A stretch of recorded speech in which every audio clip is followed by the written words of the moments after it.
Israel. This country is so intriguing. I mean, just to think of its many names. The Holy Land, the Promised Land, the country of Zion, the aggressor country, the land of milk and honey. Call it what you like, but I think we can all agree this place is a wonderland. Perhaps the key to its secret is that it exists beyond space and time.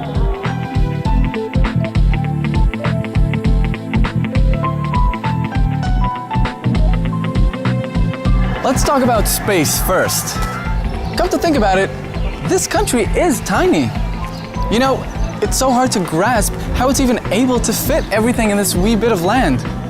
Looking through the other side of the looking glass, well, it doesn't surprise you because once you bite into this multi-layered pie filled with historical, climate, ethnical, and religious ingredients all mixed in, anything you can think of can be found right here.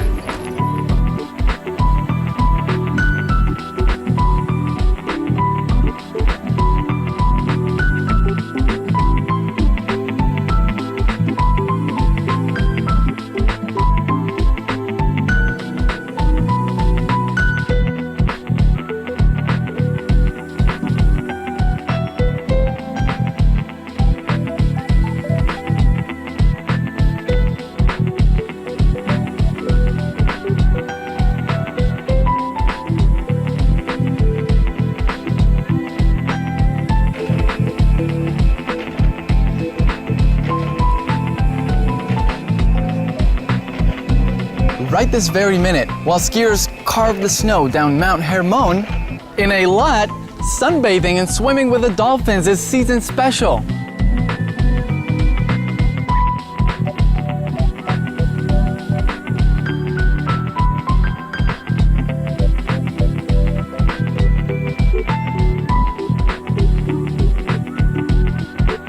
While Jerusalem is covered in snow, a mere couple dozen miles away, the heat is almost unbearable by the Dead Sea.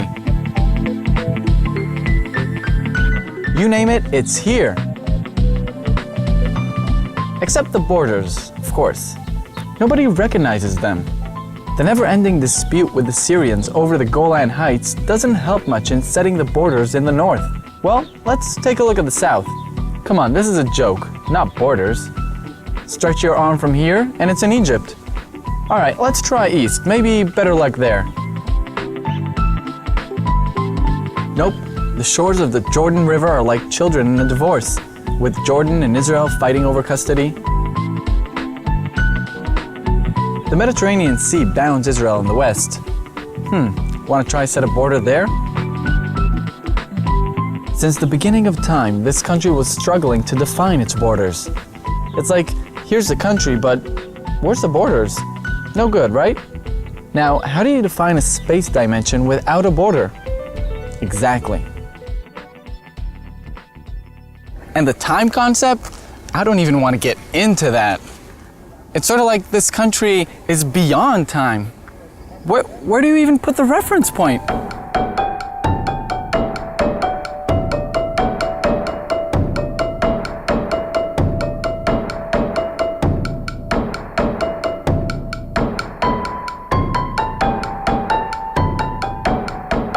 Here's a tooth they found not so long ago. Guess how old it is? Can you imagine it's believed to be 400,000 years old? What other evidence do you need to prove that humanity began its history on this land? Any book ever written on the subject says that the first human, Adam, appeared here. Being a Jew, he marks the first Jewish presence right here. This time, or the creation of the world according to the Jews, marks the beginning of the year 5,771. Since then, they come and go and come and go and come back again with no end in sight. Anywhere you put your foot down around here, you're bound to find traces of some Jewish king or a prophet. More than 2,000 years ago, Jesus Christ lived and preached on this very soil, which makes it 2011 for all the Christians.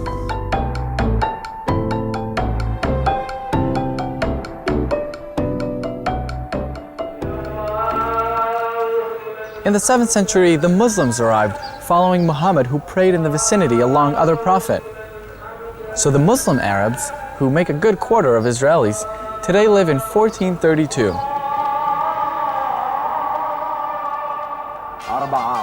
In 1948, Jews from 70 countries attained the restitution of their country, the State of Israel. Then they were once again able to gather in the Promised Land. So the historic birthday of the state is 1948, which makes it a bit over 60 years old. Still has a while to go till retirement though.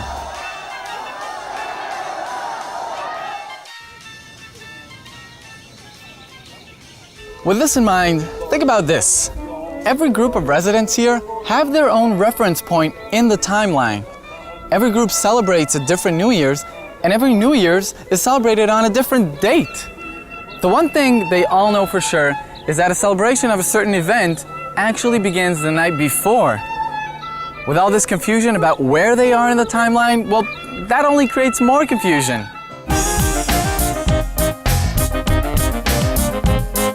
What we have here is pure Middle Ages.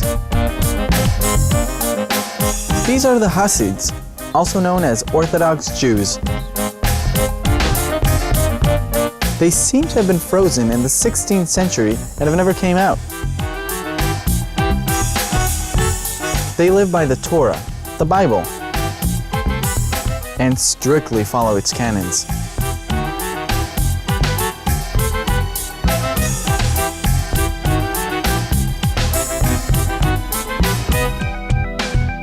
Part of the Arabic population is also stuck in the Middle Ages, and there are more than 1 million of them here.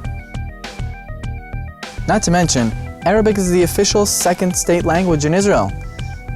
Arabs themselves are a curious matter. The majority of them came here not so long ago. However, a fifth of them did have roots in this land since ancient times, and they claim to be the real Jews, having converted to Islam at some point. Israeli Arabs seem to be in a constant battle, and yet they do live far better than many Arabs elsewhere. But I guess that's how it is in a democracy. Everybody's struggling for a better way of life. There are some places where people seem to be stuck in the 19th century. Take a look over here. Doesn't it look just like some country farmhouse somewhere in Poland?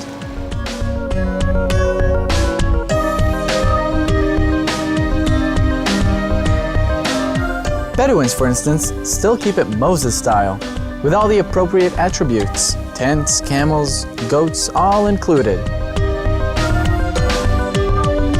This lifestyle is actually now accessorized by a Mercedes parked around a tent and a cell phone in hand.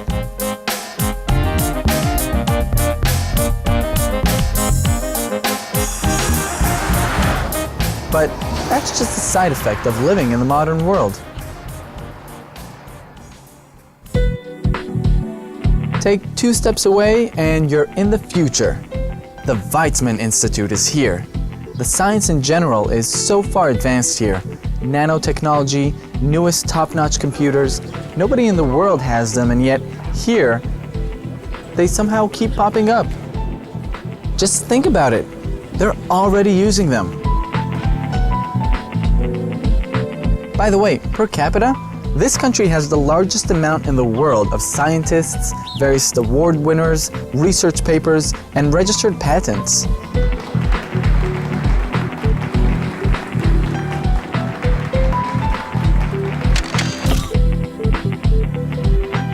You know, the majority of these capitas lead a pretty comfortable and pleasant life. You know, just a daily routine, going to work, going back home, strikes, protests, wars.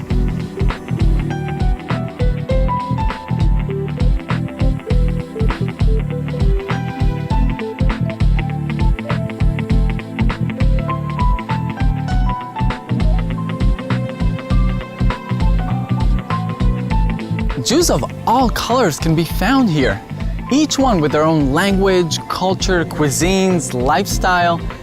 Apparently the only thing in common they have is that they're all Jews.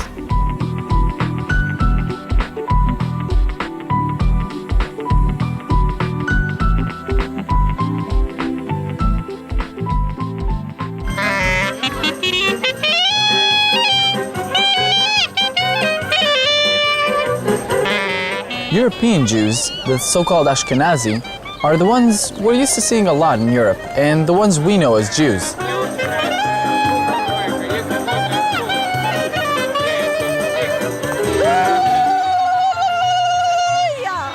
You also find that there are Moroccan Jews, and Iranian, Muslims from any Muslim country,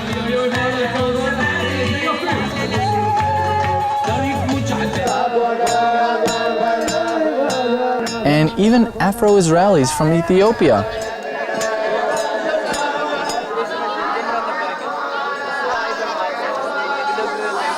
But even within one group, let's say Ashkenazi, there are even more subdivisions. Some are from Poland, some are from Sweden, others from Germany, Belgium, Russia. I can keep going. Did you know, by the way, that there are more ethnic Russians here than there are Jews in Russia? About 350,000 people, enough to populate a city. While in the whole of Russia, there are mere 250,000 Jews. Каждый из нас еще не раз приедет сюда, на эту святую землю, чтобы искупаться в ваших аплодисментах, получить от нас цветы, которые родились здесь, на этой земле Израиля.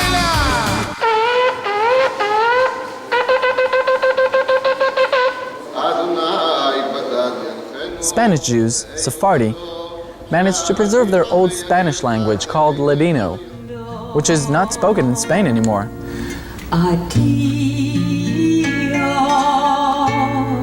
Adiós, querida, no quiero la vida, me la amargaste tú. Adiós.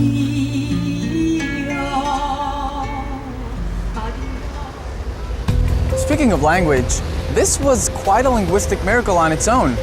You know, just imagine that Italy decides out of the blue to resurrect Latin.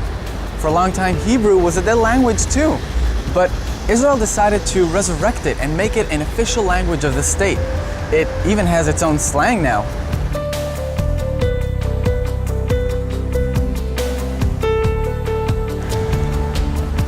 You can meet all sorts of people here. Take a look at this girl. Where do you think she's from? Africa? Maybe the US? Oh, I see. All your ancestors are from the area. So you are a 100th generation Jew? That makes her Afro-Israeli. Okay, how about that blonde, Scandinavian-looking guy? Arab Jew from Morocco?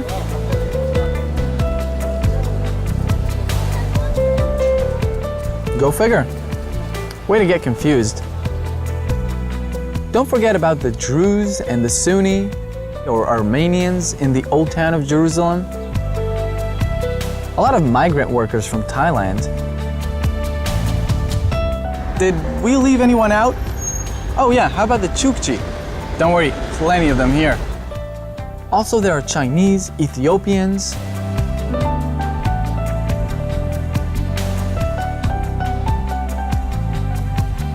Many African American immigrants firmly believe that they are Jews and that all the apostles were black, not to mention Jesus Christ himself. Around 40,000 of these immigrants have arrived from Africa, and they still keep coming. Curious, isn't it? What you may not hear in the media is that over 40,000 Muslims actually immigrated here after 48. You know how they say some Jews are business-oriented people? I say let's try to figure out a way that Israelis can build a few houses without the world getting upset, and these 40,000 Muslims have a place to live. And that's just the tip of the iceberg. The whole point is that Jews have plenty of relatives all over the world. And each of these relatives have so-called the right of return, which they're more than happy to exercise at their convenience.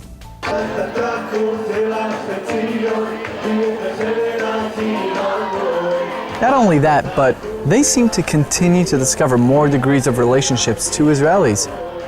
And researchers are now finding connections to Jewish heritage all over the world. In the Amazon, they're finding scripts with Aramaic on them, and even take the case of the Pashtuns. Well, apparently these 40 million Pashtus have the right of return. Even though this generation won't admit it, their grandfathers remember how they used to lit the candles. I wonder what's going to happen when they start exercising their right of return. Now, that's going to be a spectacle. Religions that are practiced here may outnumber the nations. The most important part of this, though, is Jerusalem, the capital of Israel. It's located right here. All the major religions consider it their most holy place, the one closest to God. All of the eras, all of humanity is concentrated here. You just need to visit it once to understand it. Here, Christians have their Church of the Holy Sepulchre. Hebrews, their Wailing Wall.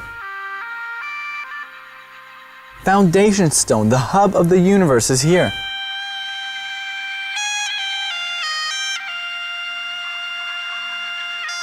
Muhammad, the Muslim prophet, is believed to have ascended to 7th heaven from here as well. Religions here? Well, they're not as simple as they seem either. Christian branches are numbered in the hundreds. Orthodox, Protestant, Catholic, Gregorian, Mormon.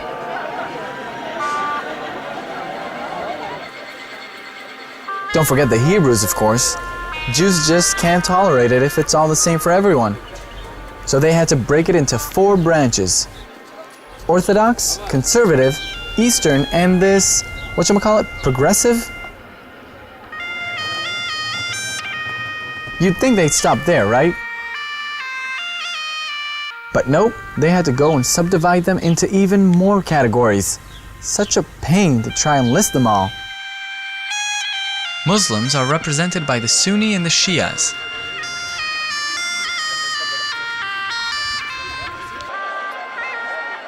There are also the Druzes and the Samaritans, who have their very own and rather ancient religions.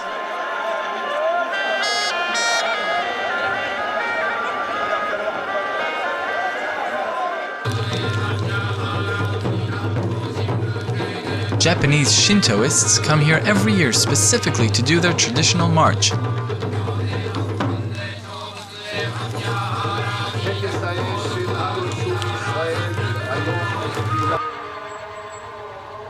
Not to exclude Hindu, Buddhists, Krishnas, and yogi. Can't do without them, of course.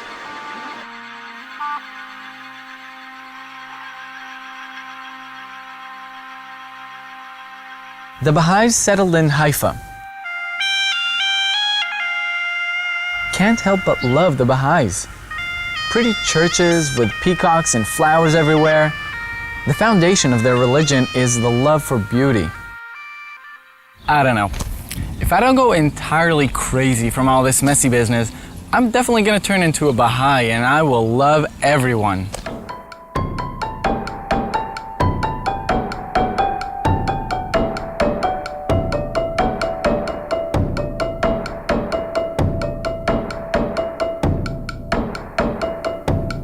If we're honest, the true believers, just like any other country, are only about 18%. The majority of people are only religious on holidays or are atheists altogether. It's a country of deep contrast. But what a contrast.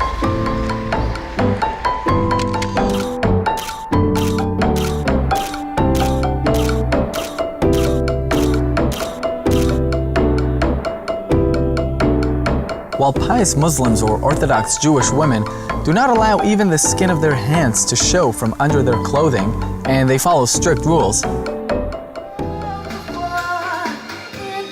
the night town lures you in with strip clubs and various other temptations.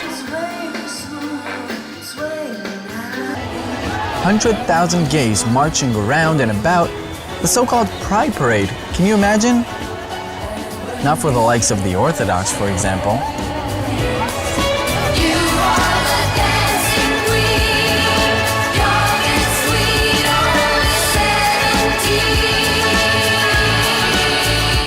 I know, this could get really, really crazy.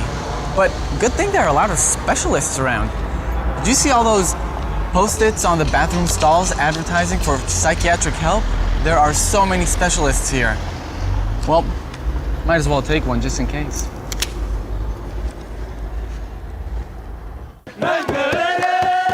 What other kind of entertainment here? Well, take Ethiopians. Some of them gather together and bang on Ethiopian drums and dance their native Ethiopian dances.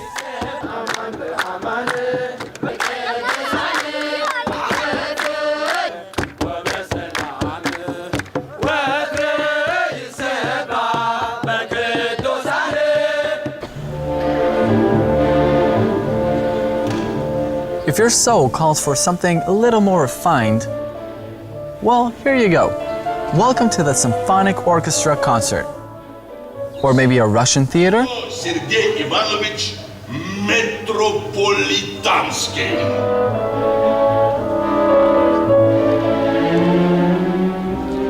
Art lover? There's a museum for you.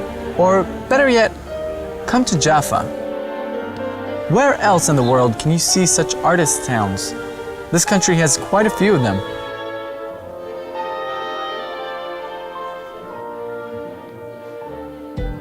Hungry yet? How do you make up your mind where to go to eat in a place that has everything? Which cuisine are you in the mood for? Russian, Italian, Chinese or German? Or maybe we're feeling a little experimental today. You know what? Go try a Yemen lunch. Phenomenal. Can you grasp what's in this melting pot? A killer mix indeed. If you look at each one individually, they seem really normal. Even manage to live together peacefully. On the flip side, it wouldn't be Israel if everyone wasn't fighting with everyone. There's a saying that it takes 2 Jews to form 3 parties. During a recent visit, an American politician asked an Israeli politician, how many parties are there exactly in Israel? The Israeli politician answered 20. So the American obviously asked him, well, how many citizens do you have exactly? 7 million, the Israeli said. The American replied and said, whoa, you guys should be good with only 1 sheriff. In any case, political struggle between parties is one of the top intellectual priorities for all citizens here. Their favorite political game is to express their dissatisfaction with all government.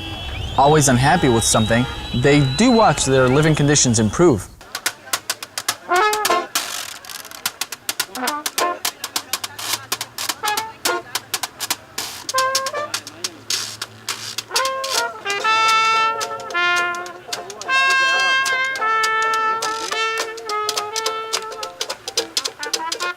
A block away is a street where people have fun, say hellos and goodbyes, greet and meet their friend. Basically a pretty normal street. To sum it all up, there are plenty of reasons to be religiously excited here, especially when you witness all the religions praying together pretty much in the same area, each one of them thinking that they have the direct line to God.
It's a complicated country, no doubt about that.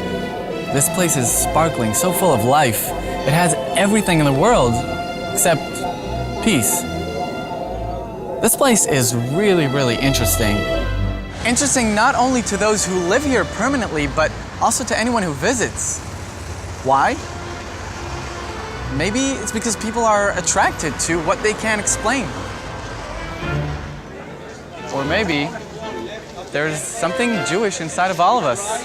Who knows?